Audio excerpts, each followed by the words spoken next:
नमस्कार। गौरी माता और भोलेनाथ की अद्भुत कहानी आज मैं आपको सुनाती हूँ। जब माता गौरी ने भोलेनाथ को प्रेम और विश्वास का अर्थ समझाया। जब जय हर हर महादेव, हर हर भोलेनाथ। चलिए आइए शुरू करते हैं।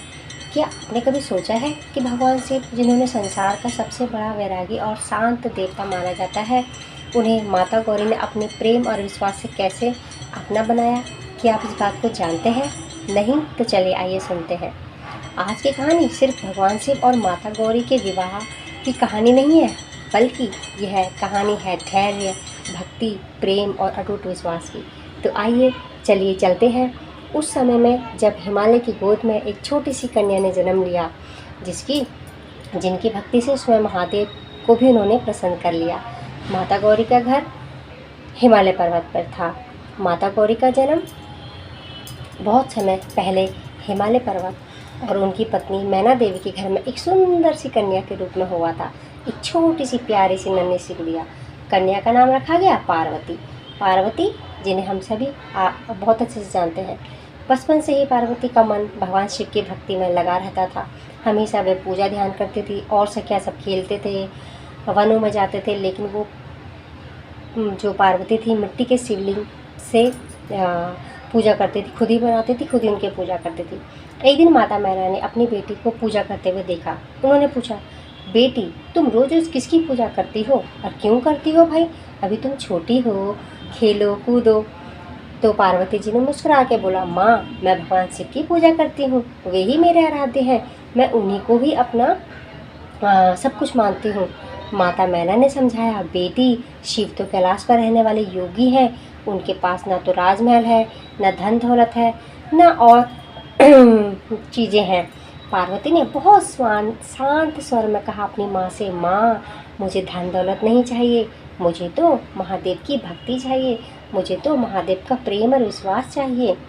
तभी से नारद जी की एक भविष्यवाणी हुई। नारद जी को आप सभी जानते हैं, नारद जी की भविष्यवाणी हुई। एक दिन देवऋषि नारद हिमालय पर आए और उन्होंने भविष्यवाणी करी। पार्वती को देखकर उन्होंने कहा, अरे हे माता, हे राजन, ये पुत्री एक साधारण कन्या नहीं है, इनमें स्वयं भगवान शिव का साथ लिखा है।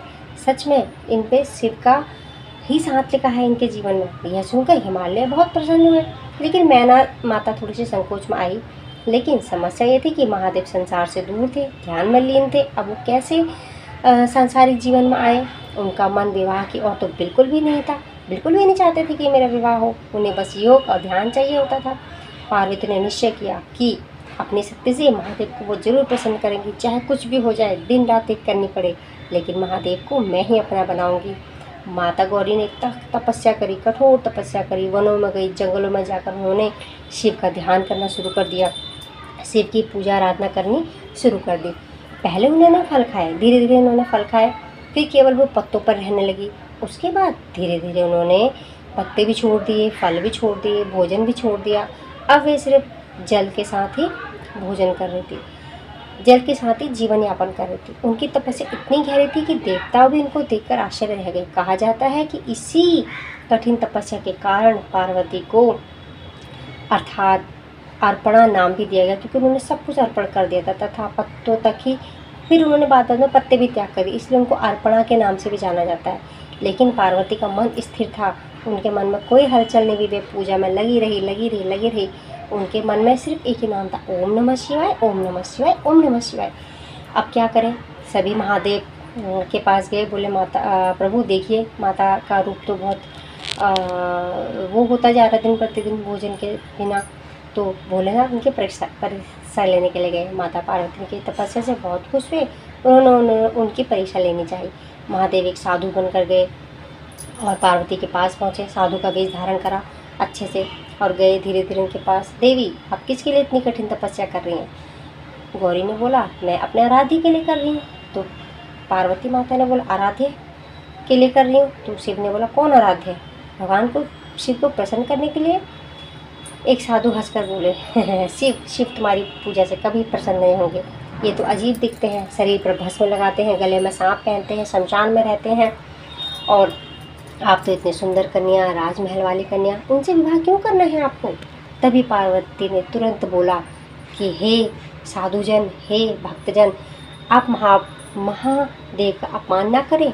महादेव मेरे आराध्य हैं। साधु ने फिर कहा, आपको तो किसी राजकुमार से विवाह करना चाहिए। इस वैरागी से क्यों आप विवाह करना चाहती हैं? क्यों इतना कठोर तपस्या कर रही हैं? पार्वती ने हाथ जोड़कर कहा, हे महादेव, ये मेरे सामने ऐसा कैसा प्रश्न आ रहा है? हे साधुजन, मैं महादेव के अलावा मैं किसी से भी विवाह नहीं करूँगी। वे जैसे भी हैं मेरे हैं, आराध्य हैं। मैं उन्हीं के स्वरूप को जानती हूँ, मैं उन्हीं के स्वरूप को मानती हूँ।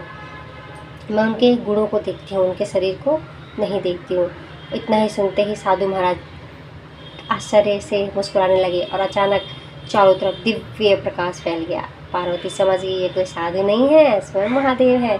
और महादेव उनके सामने खड़े हो गए और माता पार्वती ने हाथ जोड़कर उनको नतमस्तक होकर प्रणाम किया। हे प्रभु, आप आ गए। हे प्रभु, आपने बहुत समय लगाया। हे प्रभु, मुझे क्षमा करें अगर मेरी भक्ति में कोई त्रुटि हुई हो तो। महादेव ने कहा, देवी, तुम्हारी भक्ति तो अटूट है, मैं इससे बहुत प्रसन्न हुआ हूँ। मैं तुम्हें अपनी अर्धांगिनी के रूप में जरूर स्वीकार करूँगा।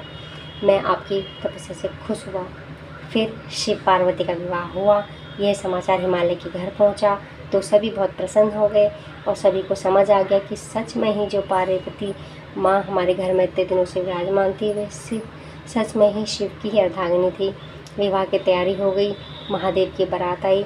उन्हें देखकर सब हैरान रह गए, क्योंकि वे तो अजीब सा रूप बनाकर आए थे। भस्म लगाकर, गले में सांप डालकर, और गण आए थे, भूत आए थे उनके साथ। तो सभी अजीब सा ही कुछ हो गया और नंदी पर वो विराजमान होकर आए थे। तो वहाँ पर हलचल सी मच गई कि हे पार्वती, तूने कैसा वर ढूंढा है, कैसा वर ढूंढा। अब महादेव बैल पर सवार होकर आए थे। माता मैना ये बारात देखकर घबरा गई, बोले नहीं, मैं अपनी कन्या को नहीं दूंगी वहाँ पर, मैं ऐसे बैरागी को अपनी पुत्री नहीं दूंगी। हे भगवान, मेरी बेटी का विवाह ऐसे क्या हो गया? तभी देवताओं ने उन्हें समझाया कि हे माता, यह साधारण बारात नहीं है, इसमें दूल्हे स्वयं देवों के देव महादेव हैं, तो आप चिंता ना करें। जब माता ने महादेव का दिव्य सुंदर रूप देखा, चंद्रशेखर का रूप लिया प्रभु ने, फिर माता प्रसन्न हो गई, मैना माता। और हिमालय पर्वत के घर में भगवान शिव और माता पार्वती का दिव्य विवाह हुआ। चारों ओर मंत्रों की गूंज हुई। देवता पुष्प बरसा रहे थे, फूल बरसा रहे थे, आसमान से अमृत की वर्षा हो रही थी। वे पल सच में बहुत देखने योग्य होगा। हर हर महादेव के जयकारे, हर हर महादेव के जयकारे यहाँ पर गूंज रहे थे। और इसी प्रकार माता गौरी और शिव का जो विवाह है वो संपन्न हुआ। और गौरी और माता का प्रेम विवाह के बाद माता पार्वती केवल महादेव की पत्नी नहीं बनी, बल्कि उनकी सबसे बड़ी भक्ति बनी, शक्ति बनी। इसलिए भगवान शिव को अर्धनारीश्वर भी कहा जाता है, क्योंकि उसमें माता का भी शक्तियाँ थी और शिव की भी शक्तियाँ थी। अर्धांगिनी का अर्थ होता है एक ही रूप स्वरूप में शिव और शक्ति का मिलन। तो इससे हमें ये पता चलता है कि शिव और शक्ति एक दूसरे के बिना अधूरे थे। इसीलिए माता ने तपस्या कर कर उन्हें प्राप्त किया। महादेव की शांति में माता और गौरी की शक्ति भी थी। माता गौरी की शक्ति शिव में थी।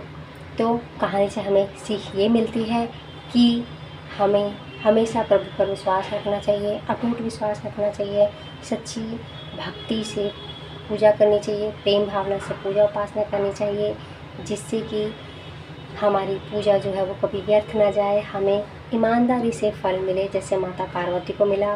माता गौरी के सामने कितनी कठिनाइयाँ आई, पर उनका विश्वास नहीं टूटा, अटूट विश्वास था। इसीलिए वो माता ने शिव को अपना पति बनाया और शिव ने भी उन्हें स्वीकार किया। इसीलिए जीवन में कभी भी कोई कठिनाई आए तो घबराना नहीं चाहिए। बस हमें नित्य कर्म करने चाहिए, अच्छे कर्म करने चाहिए और मन में विश्वास रखना चाहिए, यही कामना के साथ कि प्रभु हमारे साथ हैं, हमारे साथ ज़रूर देंगे। तो दोस्तों, अगर आपको भगवान शिव और माता गौरी की ये छोटी सी कहानी पसंद आई हो, ये वीडियो पसंद आई हो, तो इसको लाइक ज़रूर करें, शेयर ज़रूर करें, अपने परिवार के साथ शेयर करें। और ऐसे ही पौराणिक और रोचक कहानियों को लेकर मैं हमेशा आती रहूँगी। मेरे चैनल को सब्सक्राइब करना ना भूलें और कमेंट में ज़रूर जय श्री गौरी माता, जय श्री पार्वती, हर हर महादेव ज़रूर लिखें। जय माता की, हर हर महादेव। अपना